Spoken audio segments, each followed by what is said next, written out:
welcome back to another episode of the Captain's Coach.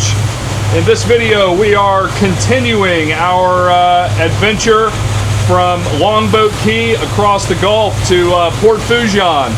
That was our last video. In this video, we're continuing that from Port Fourchon all the way to Seabrook, Texas. We just left Port Fourchon a little bit ago. Pretty early start to the day. We're heading west over to Seabrook. We've got beautiful conditions out here in the Gulf. We got about a 300-mile trip ahead of us. If you haven't checked out the previous video where we did 480 miles one way across the Gulf, it took 2 days to do that trip all the way to Louisiana from the west coast of Florida. Definitely go check that out before you watch this video. You'll have a little bit more of a backstory, but come along for the ride. We've got a great day and a half, something like that, ahead of us. Let me bring you back to getting off the dock this morning as we head out of Port Fourchon, stick our nose back into the Gulf.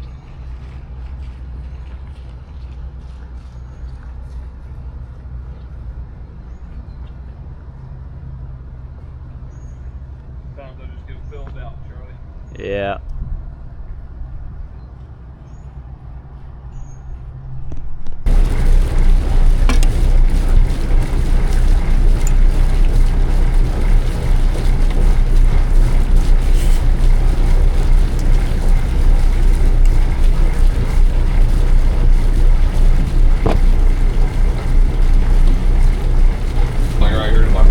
So I'm gonna leave the boat on the piling and back out. Just start off the dock, back out. Pretty.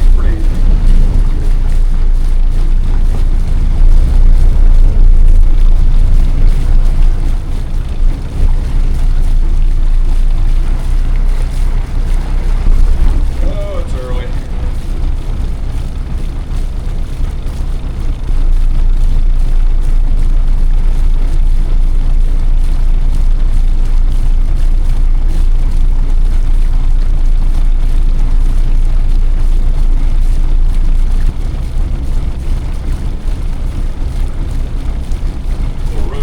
Starboard forward, port reverse, just keep that port in reverse. So starboard, bring it around.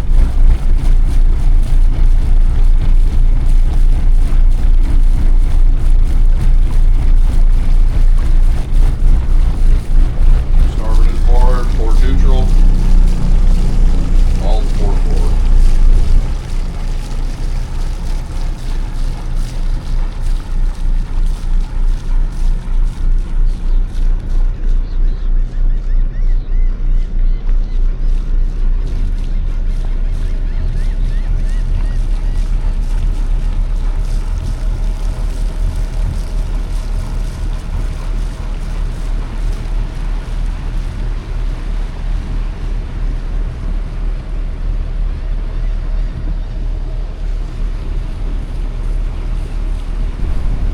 Port Fourchon was good for us.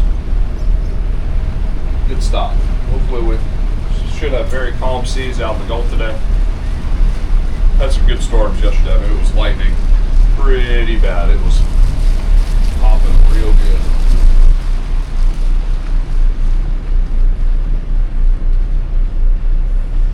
$302 miles to Seabrook. That includes going up to Galveston Bay. So that's about our trip total.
there's a restricted area off Port Fourchon about 18 miles southeast, called the Loop Safety Fairway, and it's where they're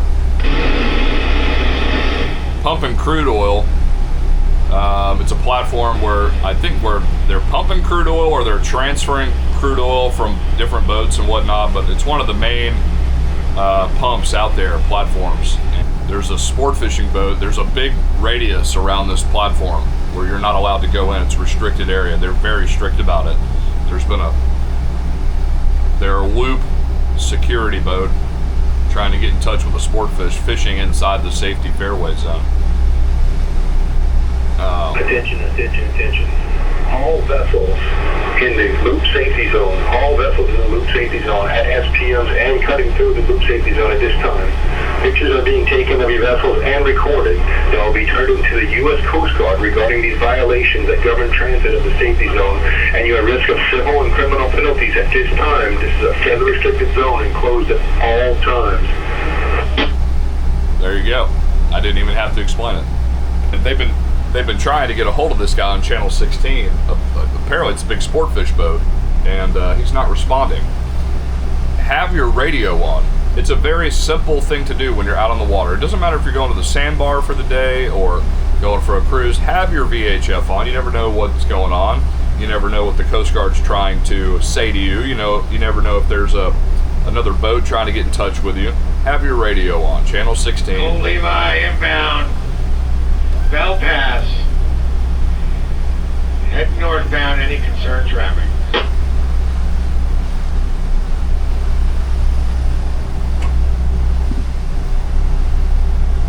Yeah, 50-foot pleasure craft outbound coming around the bend here. I'll see on the one whistle. One whistle. One whistle, understood. Roger. Charlie's down there making some breakfast, got the oven going, got some bacon and English muffins to eat this morning, but got a 300-mile journey in front of us. We just got done crossing the Gulf in my previous video, if you haven't checked that out. We went 480 miles from Longboat Key straight to Port Fourchon. And we took an afternoon off, caught up on some sleep. Now we're heading 300 miles, one more overnighter to Seabrook, Texas. And we'll put this thing away. Sport fishing vessel at 28 degrees 51 north, 90 degrees and 01 west. You're at a large SPM side of the Loop Safety Zone. This is Loop Radar. Come up on channel 16. Anyone fishing inside of the Loop Safety Zone at this time, administration will know and your catches will not be honored. You need to come up on channel 16. This is a feather restricted zone, closed at all times. Wildlife and refuge will be contacted as well. What's up, Chef? What's up, guys? Hey, Bill. Got out of Bell Pass Inlet. Heading west. So nice out here, makes me want to get the boat up on plane for a few hours.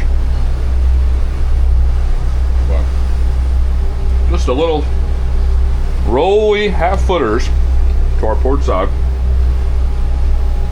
What looks to be a city right there. That's a rig. That's how big that thing is. Pretty cool.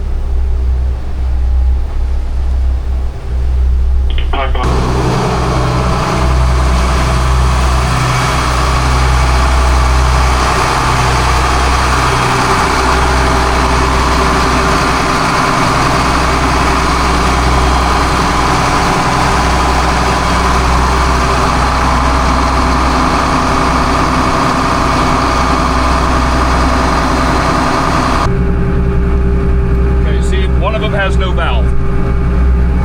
See that? Yeah. So that needs to be fixed. So we can't even do one of them. Okay? Okay. Or I don't want to do it now at least. But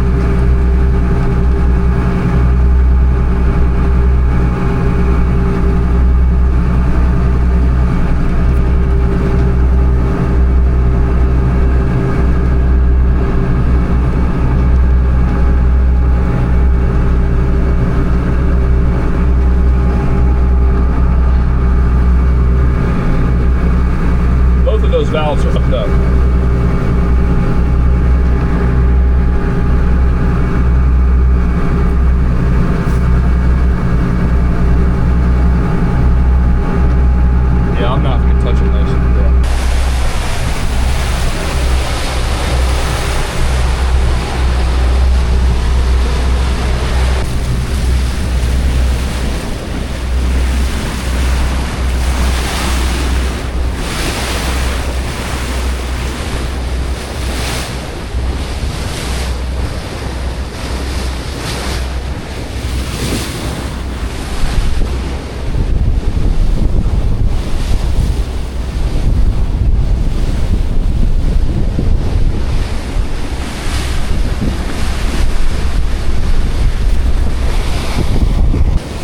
We're about to come into what's called Ship Shoal. So Ship Shoal is an area right off my port bow. It gets a little shallow.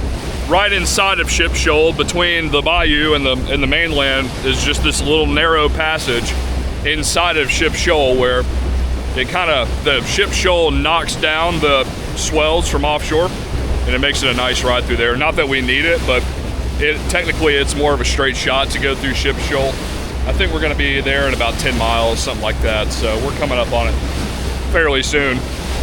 But we're going to hit that and try it. I was talking to a tugboat tow operator last night at the bar playing pool, and dude's got like 40 years of experience. Really cool guy, unlimited license, all that good stuff. He was giving me a few tips on coming from Port Fourchon to Galveston. Yeah, I got about a 30-hour run. We're probably going to push the boat up here for a while on plane. It's nice enough. Seas are good. If I can get the boat up on plane for 2-3 hours, it'll shave like 5 hours off the trip. So it'll be good. It'll be good for us on that. Charlie's got a flight out Saturday evening. Yeah, Saturday evening. My flight is Sunday afternoon. I'm going to Savannah. Charlie's going back home to Tampa. All right, we are inside Ship Shoal. There's a rig over there. Let me show you what I'm talking about here. That's Ship Shoal. We're right inside, so it kind of knocks the swell from the Gulf down. Maybe come to starboard like 3 degrees at the moment.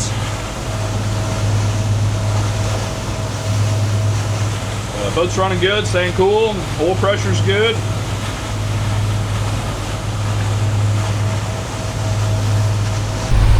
All right, we got her up on plane.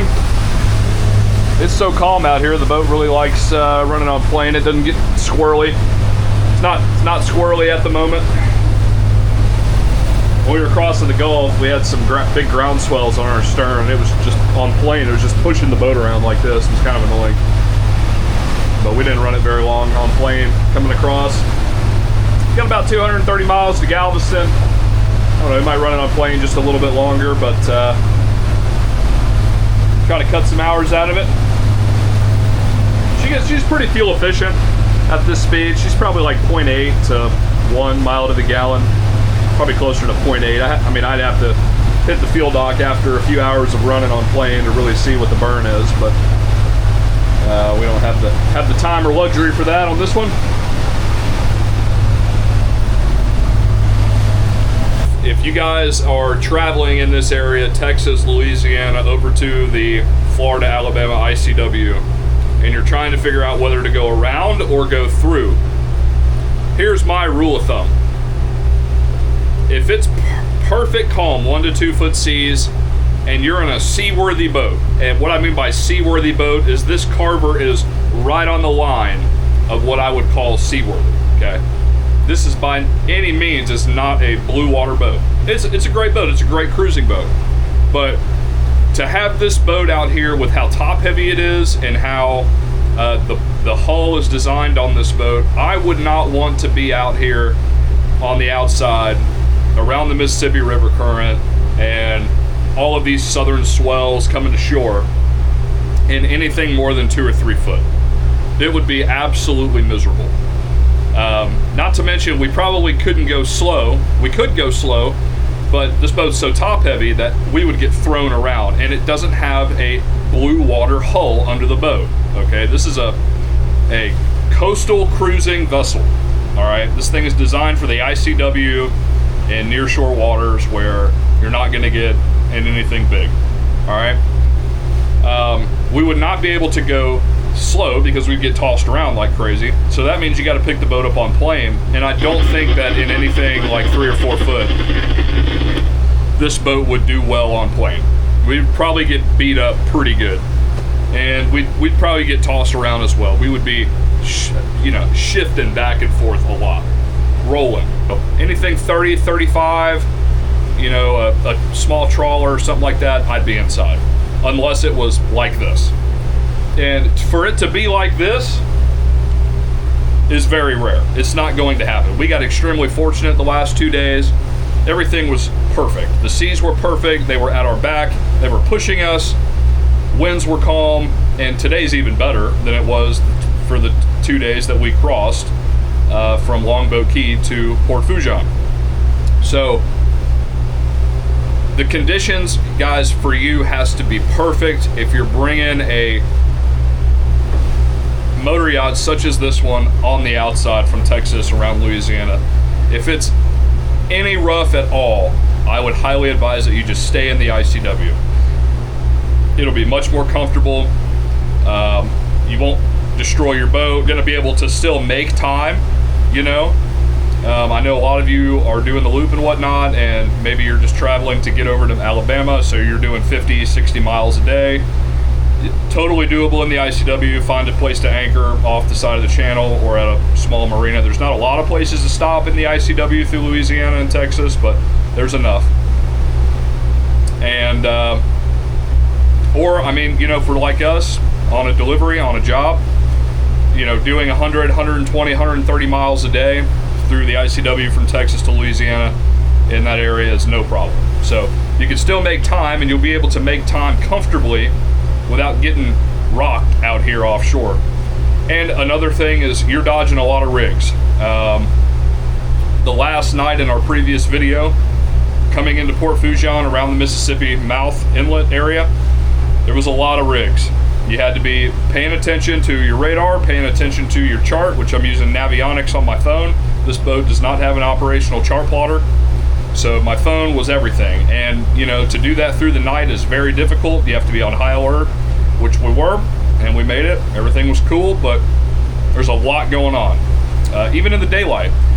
And you know, another issue with this area is when you're on the outside, there's not a lot of places to stop. I mean, you got the freshwater canal that cuts back to the ICW. That's up here on our starboard side. You got Lake Charles, Port Arthur, but other than that, there's really nothing. You got to come over here to Port Fourchon and get close over here before there's really any other good port or good place to hide and anchor out of the weather or out of the seas. So there's a lot of variables into deciding whether to run outside or whether to run inside. If you have any questions on this route, whether they take the ICW or in here, hopefully I hit all of it, but leave a comment below, send me an email, I'll be glad to answer any questions you have. A lot of you have been asking lately about, you know, my services. How does yacht delivery work? How do the fees work? The process, all that good stuff. And you know, this is good information for, you know, those of you that have a dream of getting into this, or and also for those of you that have a dream of getting into this, what I do is amazing. It's great. It's a lot of fun. But don't have rose-colored glasses. A lot of things can go wrong doing this. It can be a huge pain, as Charlie can attest. A lot of things can go wrong. You have to be able to deal with those things when they go wrong. I would say just a little bit of advice for people that have a dream of wanting to get into yacht delivery. You really need to have like a heart-to-heart with yourself and really ask yourself if you're up for it. Because when a lot of this BS stuff goes south on these deliveries, it cannot be a lot of fun. And you're responsible for it. You're supposed to deal with it the best that you can. So not every day is a picture perfect running day on the Gulf. You have those days and they do make up for the bad times, but when the bad times are bad, it can be a huge pain. And I guess that's with anything, right? But don't think that this is an easy job at all. It can be very difficult and a huge pain when you're dealing with boats and a lot of different parties and people, and it's tricky. It's a unique business for sure. But for those of you wondering how the process works and you know, fees and whatnot, I charge a day rate for myself, and I do charge a day rate for my mate as well when a mate needs to be provided. And I have to judge when I need a mate based on the trip and the boat and all that good stuff. So I don't always bring a mate, as you guys have seen on certain videos, but when the job calls for it, such as an 800 nautical mile trip to Texas on a 50-footer, you have to have a mate, especially when you're running night shift. Of course, it is plus expenses on the owner's side. I see a lot of people online commenting on various Facebook stuff about, you know, how they want a captain that doesn't charge expenses. Well, If I paid for my own expenses, my own food, my own travel, I wouldn't make any money, to be frank. And we're professionals. We're here to make money. I can't spend all of my money on expenses to do a boat delivery. That's not how it works. There would be no point in doing it at that rate. And you guys know better than anybody how expensive life is now, how expensive the world is. It is expensive to go to all these marinas and buy food and buy supplies and buy this and your flights. I mean, we're talking $200 to $500 flights to get you home, you know, rides to the airport, all that good stuff. If you had to pay for all of those on the expense side, you wouldn't make any money. And generally the people that are suggesting that captains and mates should be responsible for their own expenses are generally the people that think that this job is easy and that we should just accept that. And the captains that do it for a day rate and they pay for their own expenses, they are not professionals. They are in it for the fun of it, and they are in it for their retirement gig or whatever you want to call it, where they don't have to rely on this as a professional for their income.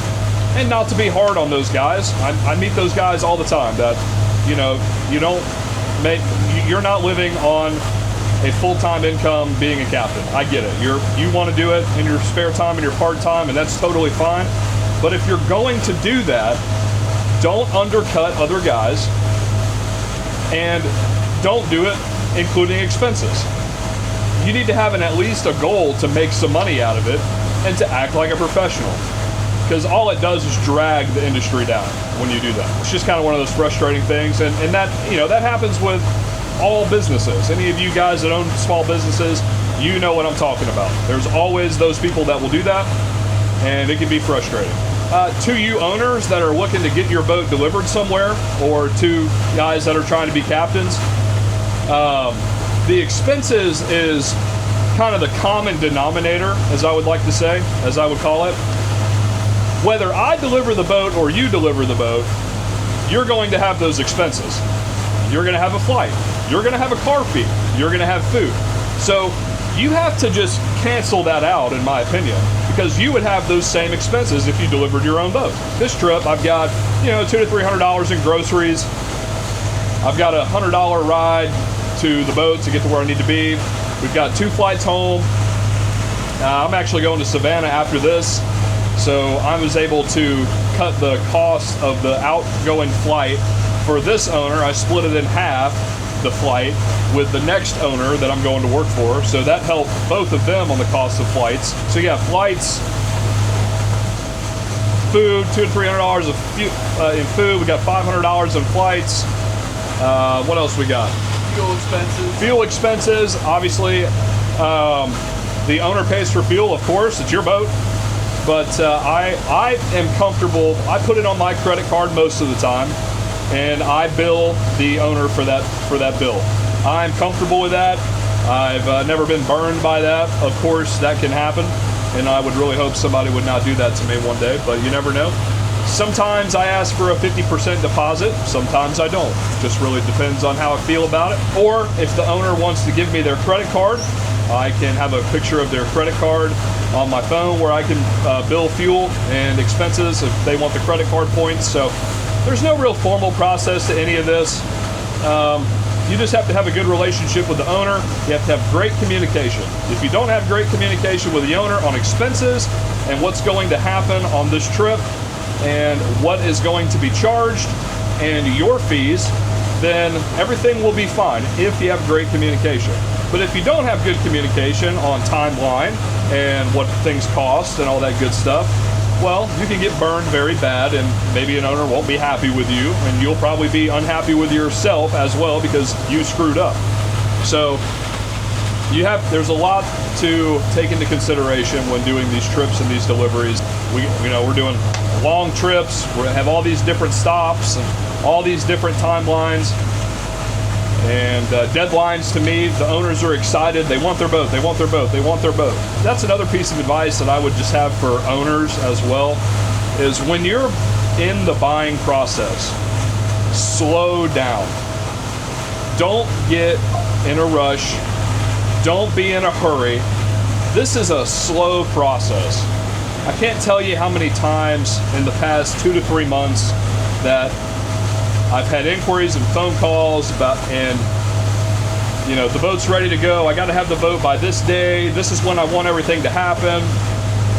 Until the boat is surveyed and recommended take action steps after the survey are completed, there is no point in trying to rush this or make this a fast process or hurry. If you're interested in contacting me to move your boat, deliver your boat, or train you, I would recommend don't contact me until the survey is complete and steps are in the process of getting the boat fixed. It happens a lot where, you know, you schedule stuff and things don't go to plan. It happens on every single one of these deliveries. So once again, just my advice, if you're a boat owner or you're buying, slow down, enjoy the process. Don't have a timeline. You know, if you're trying to get a boat closed and surveyed and moved somewhere within a month, it's not going to happen. You need to go through the process of surveying it, getting it fixed, closing, and then we'll schedule the delivery a week, 2 weeks, 3 weeks out from closing. That is generally, every time that it works, that's generally how it goes. When you're trying to rush things and you're trying to make plans and you're not getting your ducks in a row on the boat being ready to go, the boat needs to be ready to go before any scheduling is made. That's just a little tip to y'all that are interested in potentially getting your boat delivered and scheduling with me or any captain at all. They would appreciate that as well. Don't contact for scheduling until the survey is done, because surveys mess up everything, especially on older boats, and there will be things wrong. No matter what the current owner of the boat says, or the broker, about how well it's been taken care of and how it's an open checkbook boat, none of that matters. Talk, talk, talk. Don't do anything until you get the survey done. That's just some advice from me. But I hope that helps those of you that are trying to get into this, and owners as well, understand a little bit more about all this and how it works. But and what a full-time captain recommends you to do on how to get all this done. As far as hiring a captain, that is actually a more difficult thing to do than you realize. There are plenty of guys with red books that are captains that don't have any business taking a 50-foot motor yacht 1,000 miles. And I'm not trying to be mean about it, but it's just the truth to it.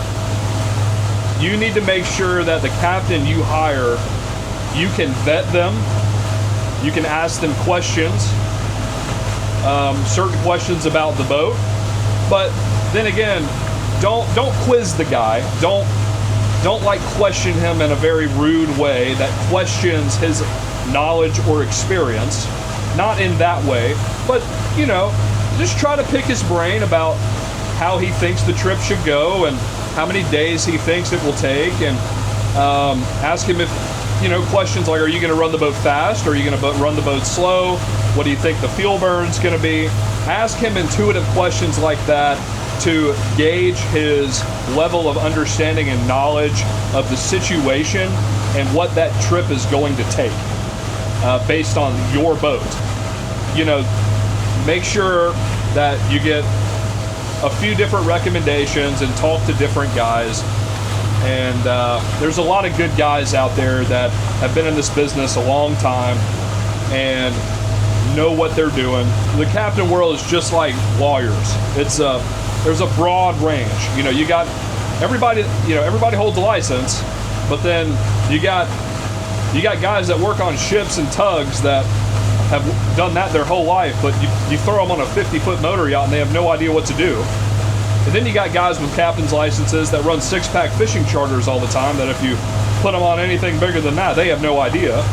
And then you have guys that run motor yachts all the time that can't get on center consoles because they don't really know all the technology with Yamahas and Suzukis and Mercuries and how to run them or how to trim a center console out right. Yeah, and then there's guys that run 50-foot motor yachts, and you know, they're on the bow thruster 24/7 because they don't know how to manipulate the boat with just the controls. And honestly, those are the guys that scare me the most. Is, you know, I've got 15 years of experience, and you just use your bow thruster to make a 90-degree turn. Ones that have been doing it a while can spot that. So do yourself a favor and vet who you're talking to. Get a few different recommendations. Every captain does do things a little different. There are different ways to get the job done. I do things a little differently than other captains, and that's totally fine. If it gets the job done and it gets the boat where it needs to go safely, or not undercutting other people to get the job done, then all is well. Then it doesn't matter. It is what it is. You know, and as far as my business on a personal level, you know, that's why I started Captain's Coach. You know, I wanted a business and a brand that represented what I do. You know, I had great success and built the business over Facebook first and Instagram, and it helps people to make a decision to hire you based on all these different vessels that I've run over time. They're documented. They're on my page. They're on my profile. You're watching me do it on YouTube. I'm letting you see how I handle the boat. I'm letting you see what my hands do with these controls. And I wanted that experience for people that were interested in hiring me. And it worked on Facebook for a long time. And then it naturally came into YouTube as I started filming a lot more of these trips. You know, and I know my YouTube's only like 2 years old or whatnot, but you know, this has been going on well before I started YouTubing it. And I kick myself every day for not starting YouTube sooner. It's been awesome, and all of you have been great watching. If you're trying to get into this business, I would recommend that for sure. Just, you know, try to document what you've run, and then you need to be able to express that experience and show that experience through conversations with owners, because they're trying to pick you. They're trying to decide whether or not they're going to trust you with their new boat to get it halfway around the country. It's a unique and interesting business. It always will be. There are some trying to formalize it and make it very regulated, and I actually hope that it's not going that way. I don't think regulation helps anything, but we're about to be out of the what's it called? Ship shoal cut. Probably got about 215 miles to go to Galveston.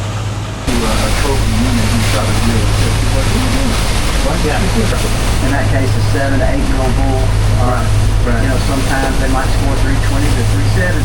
At the end of the day, the trophy is for sure a mature animal. But you also got to keep the perspective, especially growing up where I did, where critical first one, I was called back and got it, taken out time again about 4 inches. It was broke off, just right off, bust up, and this dude still come in.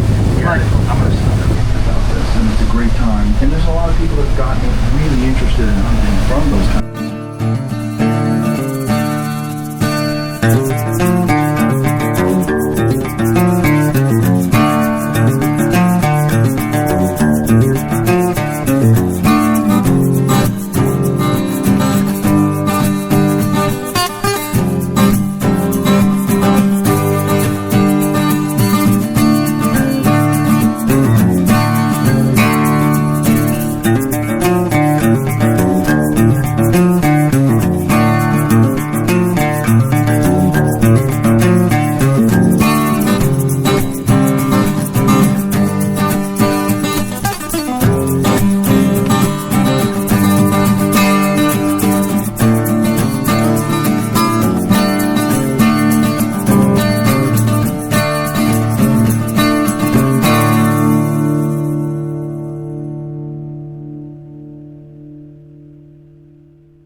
Charlie just had some fun with the drone there, learning how to fly that sucker. It'd be nice to have somebody else who knew how to fly it, you know what I mean? So he did pretty good with it. We'll probably practice it later around sunset, get some oil rigs in there or something, but we're about about 14 miles out, or 14 hours out, 140 miles roughly. That puts us there about, I don't know, 5, 6 a.m. Long way to go. Not a lot of oil rigs around right now. They kind of cleared out. I think we're gonna get a lot more closer we get to Galveston. So we're not through out of that. We're not out of the woods on that one.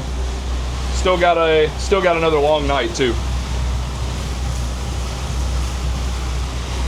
Nice day. All right, we picked it back up on plane for a little while. Coming up on sunset, still about 100 miles out.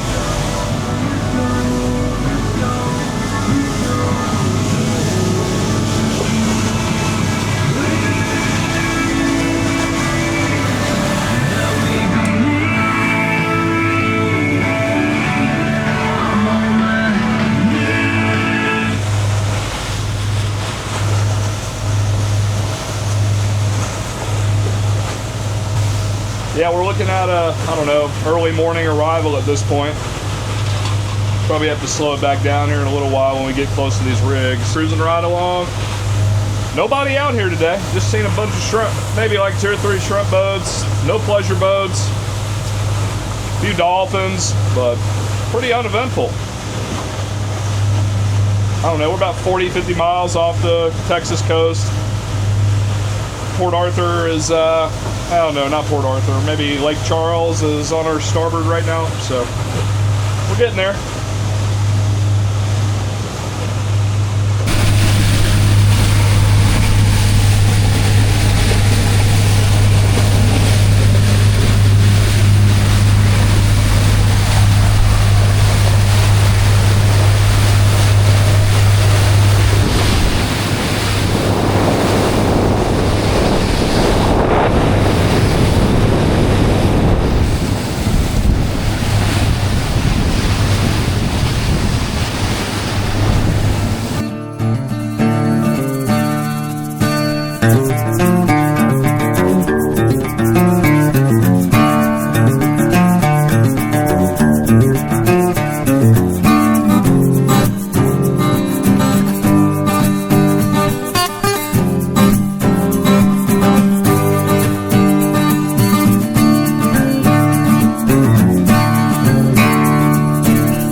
Sunset. That was pretty dang awesome on the drone right there.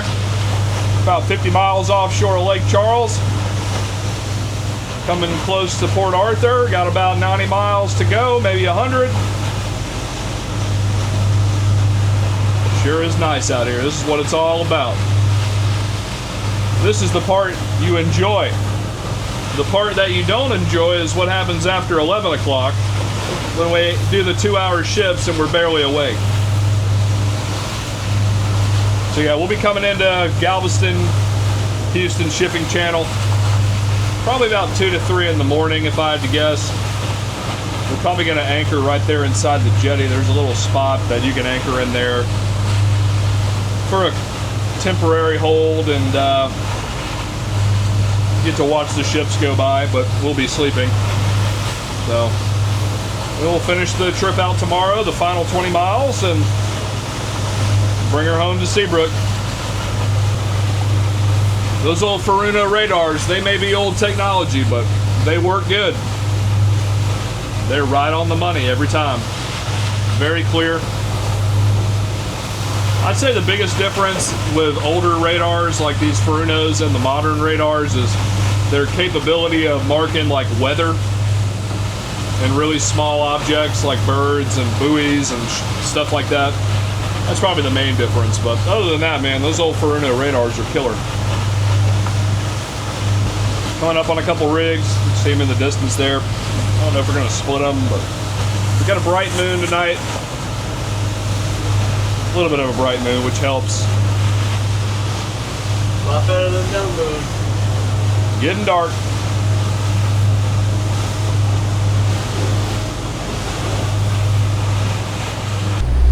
I don't know if you can see that or not, or starboard, but that glowing over there is Port Arthur, where all the oil refineries are. It's lit up like the sun over there, and that's like 35-40 miles away. I've got another video crossing through Cajun country. You should check that out. But we went through there. We went through there at night as well, and that place is pretty crazy to go by. It's just a sea of oil refinery and flames and all sorts of stuff. Looks like I've got some sort of boat right here and a rig. Yeah, that is a cargo ship right there, moving out in front of me, about a mile out, coming out of the channel there. There's a rig on the other side, so guess I need to be mindful of ships coming out right now. There's so many lights, you know. I mean, back home, you know, St. Pete and South Florida, I'm so used to running at night and trying to differentiate all the different lights and boat lights and all the buildings and everything. It's very difficult, but this is a lot of lights as well to decipher.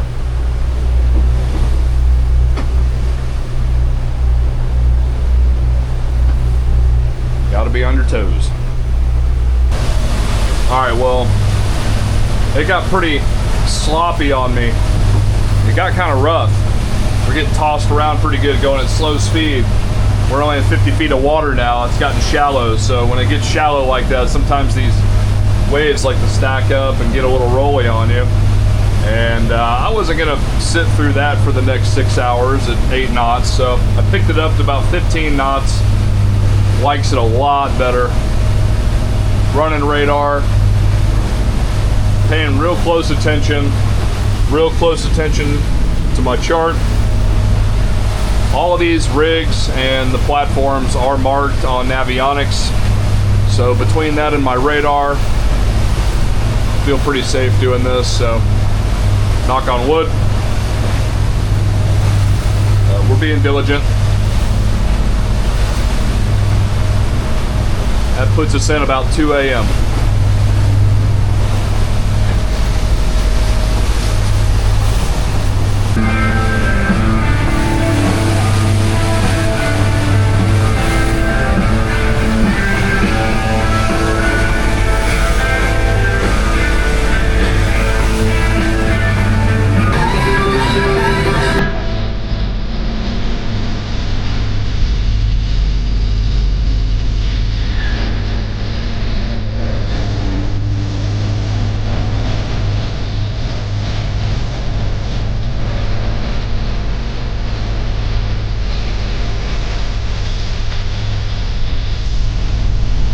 Well, I just went through this couple mile stretch of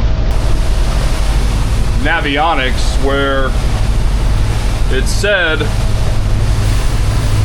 there were 3 platforms on the chart, and they didn't come up on radar, and I split the difference between them and tried to stay away from them best I could. I went past them and there wasn't anything. I couldn't see anything, nothing on the radar, so I guess they were just old platforms, old marks. But that's definitely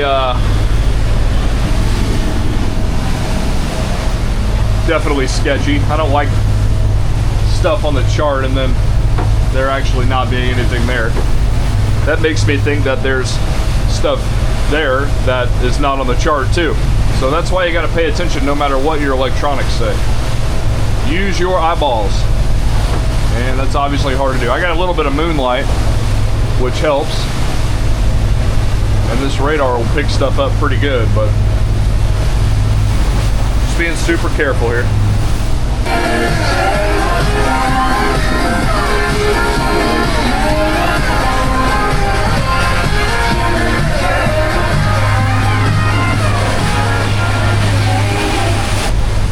Alright, I don't know if you can see that, but all of that is big ships waiting to come into the Houston ship channel. That's how much traffic is sitting out here waiting their turn. I think technically I'm supposed to call Houston ship traffic and request to come in, but I'm super small and I really don't want to wait on that. So I'm going to get a little closer and make the call, but I also don't want to meet one at the inlet when I'm coming in. That would be bad. Well, I don't know if it'd be bad, but it would be, could be tight. But we'll see here in a few. About, I don't know, 12 miles out, something like that.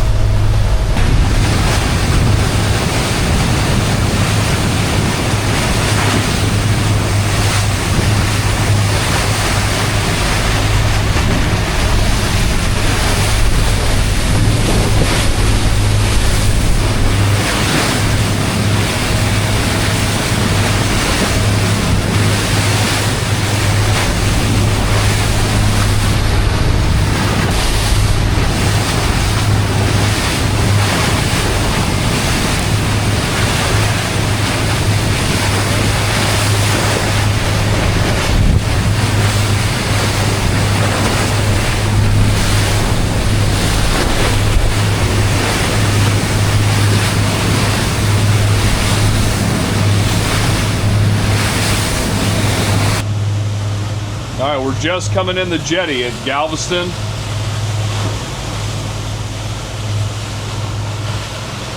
It's dark, it's 2 a.m.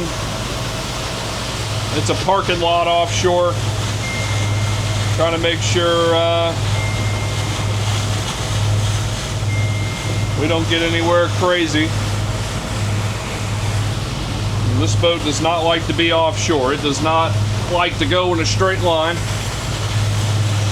at all. Is that a boat over there, Charlie? I think it's probably a jetty.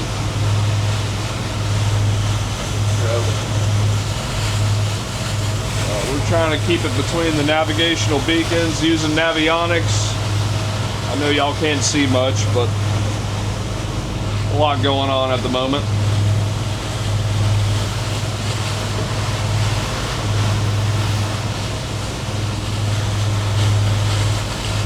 Yeah, that ship is outbound.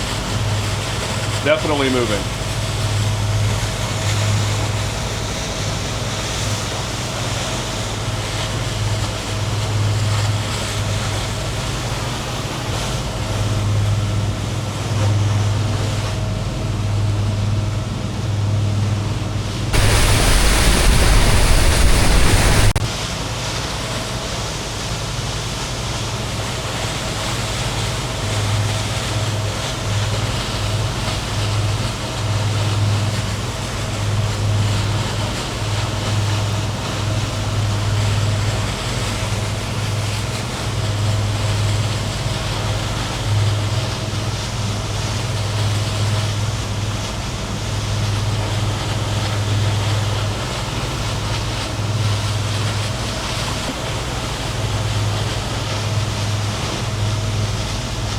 If he is moving, he's barely moving.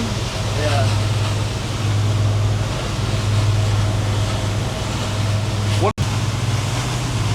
These ships, there's a little anchorage in here for these ships right inside the inlet and like 50 feet off the channel. There's like 2 or 3 of them anchored up in here.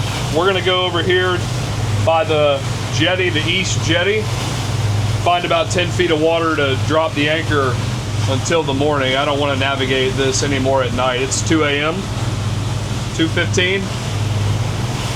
We're tired.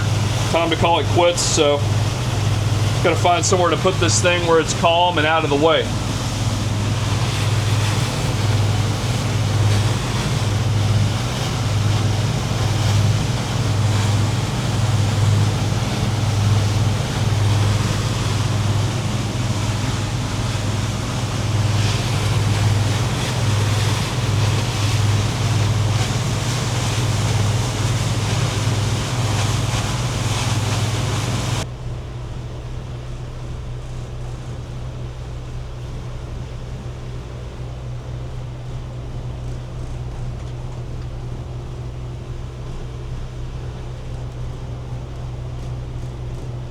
All right, we're in 12 feet.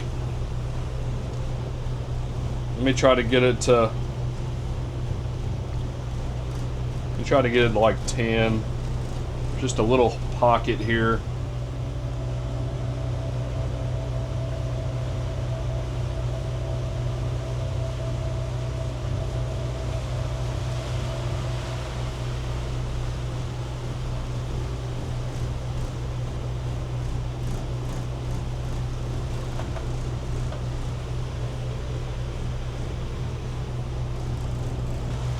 Get ready to drop.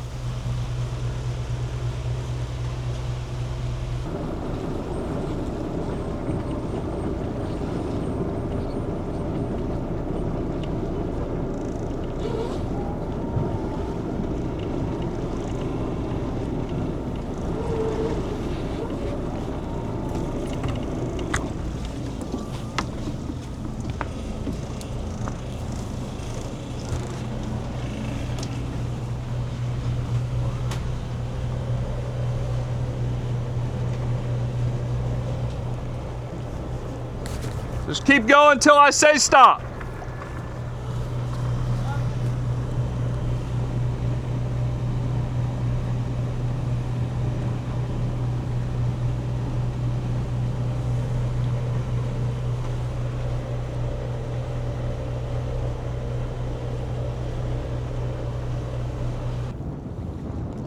I started my Navionics tracking to make sure that we're not dragging. I think I'm gonna let out a few more feet of chain, maybe.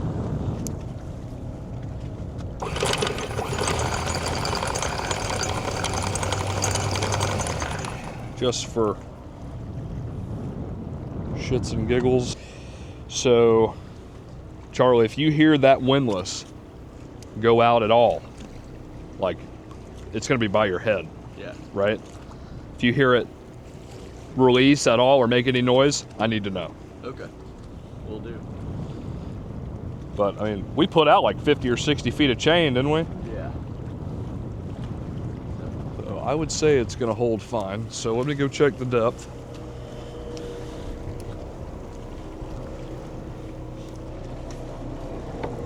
We got anchored up here. We're both tired. It's like 2 a.m. We're sitting in about 9-10 feet of water right off the shipping channel and right next to the jetty. We've got a little bit of room in case something happens, but not much. So, but it's the best we can do for tonight. But got about another 20 miles in the morning to finish off to Seabrook. At least I'll have good news to report to the owner that we have made it into the inlet. So, as you can see, it was stressful. I mean, there was a ton of boats. It was like parking lot out there of ship traffic that we had to navigate and weave through. But we got here safely. That's all that matters. The boat's in good shape. We're in good shape. So just got to make sure it stays like that through the night. So we'll see you in the morning. Well, good morning, guys. Last night was a rough night. I didn't sleep one bit. We're in the Galveston Inlet anchorage area. We're about to pick the anchor up, which I'm not sure the anchor is going to pick up because the clutch is slipping. It was slipping last night pretty bad. But yeah, didn't sleep at all. It's been a rough night. We're ready to be at the dock. Go ahead, try to bring it up.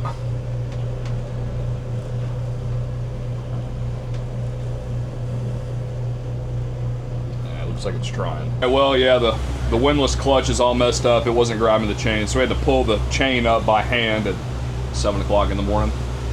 So that was fun. And the current's ripping in here in Galveston Inlet. I mean, a lot more than you would think. We're heading up. We got 24 miles to Seabrook.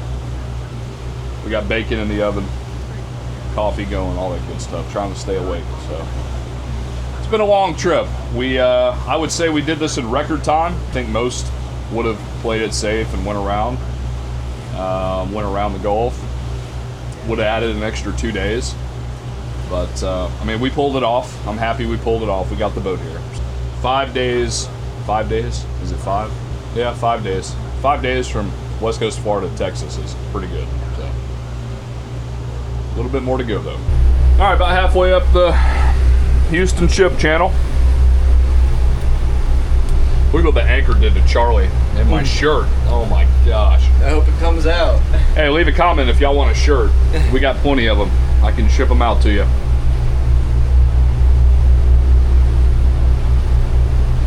Speaking of shirts, hopefully by now we have a merch shop up. We're in the process of building that out. It's going to be on the merch shop. Is going to be on my website. Probably going to have some cool shirts and t-shirts and obviously hats. Any purchases of that stuff would be greatly appreciated, and appreciate the support as always. And definitely make sure to I also have Facebook and Instagram. If you're a subscriber on YouTube and you don't follow me on Facebook or Instagram, please shoot over there and give me a like on those as well. All that stuff helps a lot. Goes a long way. Yeah, we got to get this boat cleaned up and put away here in a few minutes. Owner's going to meet us there. They're going to start living on the boat.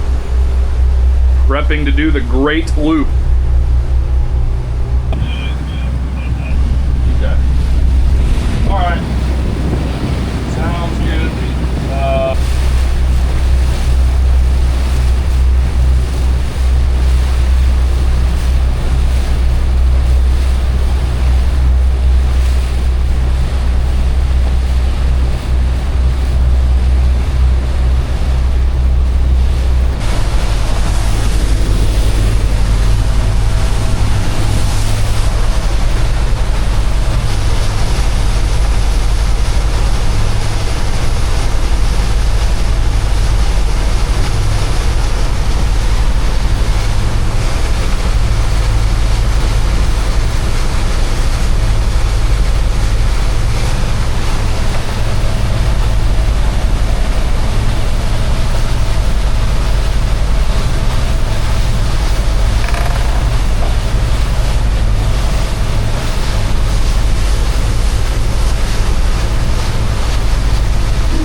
Coming into Seabrook.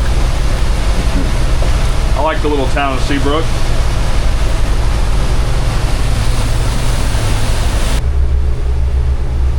Seabrook. Charlie, this is the second time we've been to Seabrook in a year. Yeah. It's amazing. Time flies. That last trip feels like forever ago. Kind of funny. We should go ride that wooden roller coaster. That looks fun. I love a wooden roller coaster. Looks like you fly off. Bangs you around a lot.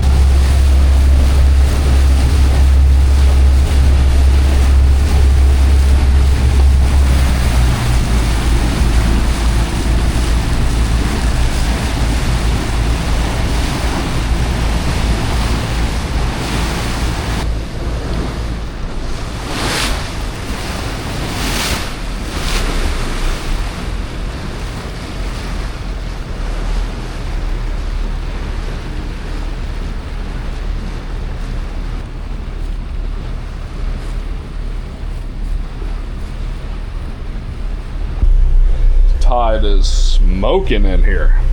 Coming in quick.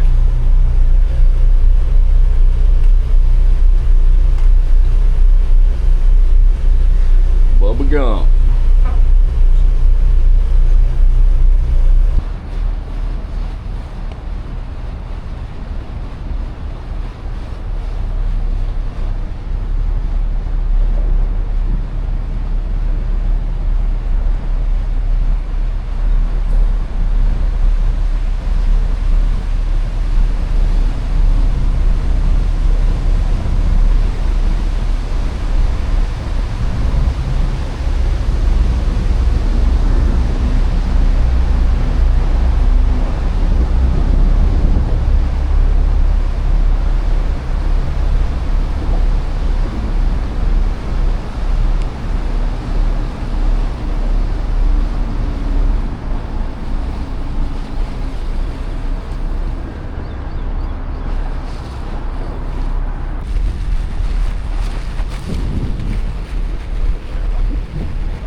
channel, Watergate Marina. These homes are incredible in here. I haven't been back in here in the lake. Very nice. You all set up? Just about here. Wipe yourself off the boat. You got a bow line and springs and everything? I'll do that for you. Yeah.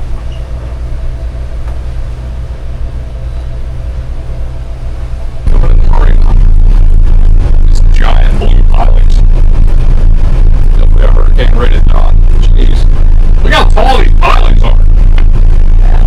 I'd say they're good for a hurricane.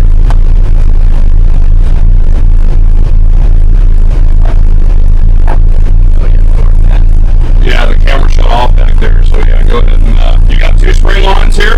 Yeah. Okay, do you want to hold on this cleat? Is there 2 cleats? Yeah, 2 cleats. It's up on the cleat. The spring lines, not the bow.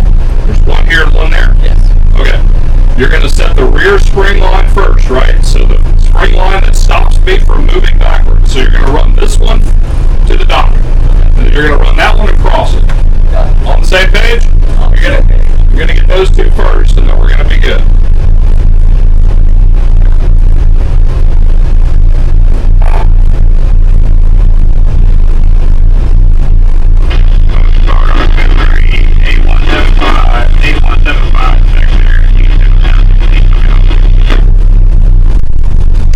Alright, I'm gonna start walking it in here. Okay, it's 24, I think.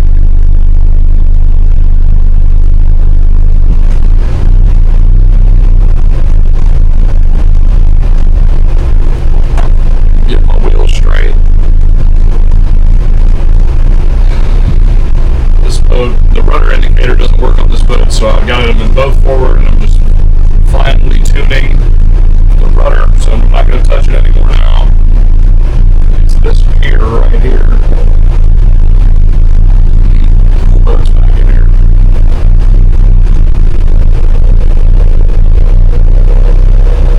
Charlie, we don't have any fenders, right?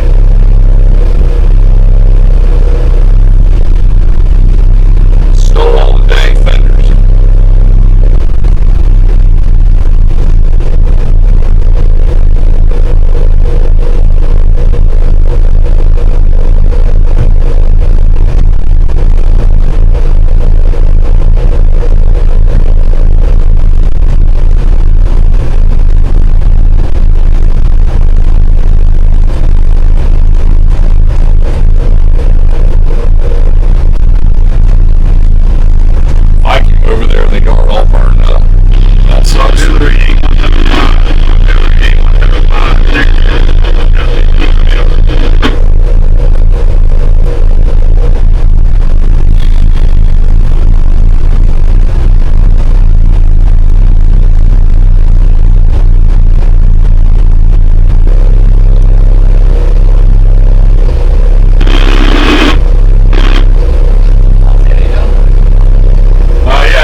All right, right there. Nice, good. Just how I like it. Nice and easy and painless.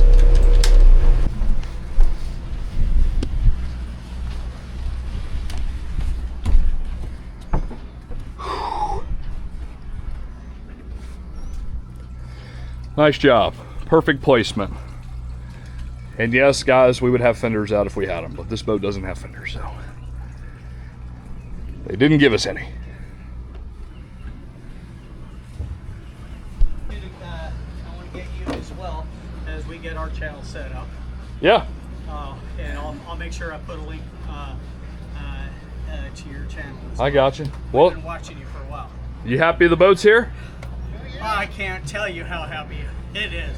It's not just our boat, it's our home. Yeah, it's your home now, right? It is. When are you starting the loop? What's that? When are you starting the loop? So we're not quite sure whether we're going to start this holiday season or if it'll be around Valentine's Day. All is going to depend on Ricky with school, or it may be in the 2026 season. Yeah. But hopefully we're looking at this winter. And what's your channel going to be? At Chillaxin. At Chillaxin. Yep. Nice. All right, guys. Well, if y'all want to follow them at Chillaxin, they're going to be doing the loop here on this boat soon. So y'all go give them a follow and follow their adventure. All right, guys. Well, that wraps up our trip from Longboat Key to Seabrook, Texas. We just pulled in here to Watergate Marina. The old 50-foot Carver treated us well. I checked the starboard fuel Raycor this morning. There was this much water in there, so we got real lucky. It started hiccuping on me as we're coming in the channel into Seabrook, but she treated us good. We did good. Charlie did good. It was a great trip overall. Definitely a big adventure. Appreciate y'all coming along for the ride with us. If you enjoyed the video and you learned something, please like and subscribe. Leave a comment. We always appreciate it. Thanks again. We'll see you on the next run. Thanks.